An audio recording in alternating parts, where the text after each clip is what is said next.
Okay, we need to talk about scary Dagestani pirate kickboxer man's fight against Antonio Trocolli. Yes, the Antonio Trocolli.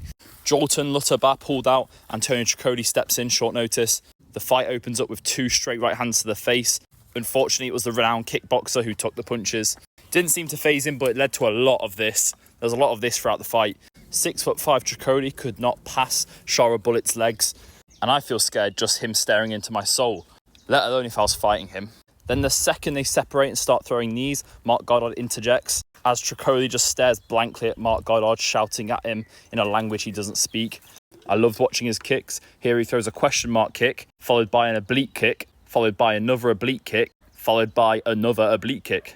Shara Bullet was literally telling this man with his kicks what stance to stand in. It's like someone told Trocolli he's not allowed to defend leg kicks because he stood completely upright the whole time. A slight bend in his legs might have put Shara Bullet off kicking his legs for a little bit, but Shara Bullet had free access to this guy's legs the entire fight. Trocolli manages to actually get some kind of takedown and Shara Bullet just grabs the fence to defend it. That could have changed the whole fight, but Mark Goddard just went like, fence grab, and that was his only penalty for it. He was just going, fence grab, guys, it was a fence grab, did you see that? Like, yeah, you're the fucking ref, mate, do something about it.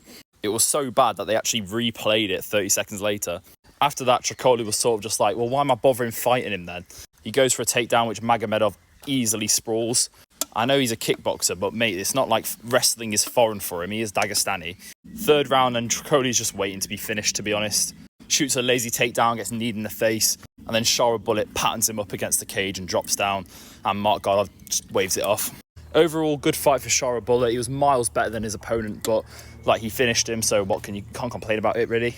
One thing I will say about him is that he can keep his pace all day, where he's bouncing around and landing leg kicks. He'd make a good fighter for 5 rounds. You know, anyone who's not 6'5" is going to struggle with dealing with that for 5 rounds. And he stayed sharp late into the rounds. Like, after wrestling, grappling and striking, he still was putting the pressure on with the striking and almost finished him at the end of that second round. I think he waits for the perfect shot too much, though.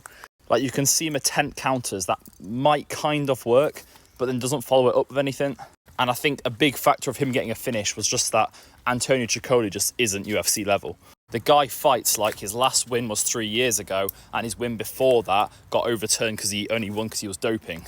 I think Shara Bullet wouldn't have done too well against Jolton Lutterbach, but I do think that every time Shara Bullet has a fight, like, as long as he's fixing his mistakes, like he definitely did, because he improved a lot since Bruno Silva, then he will definitely be so dangerous in the near future.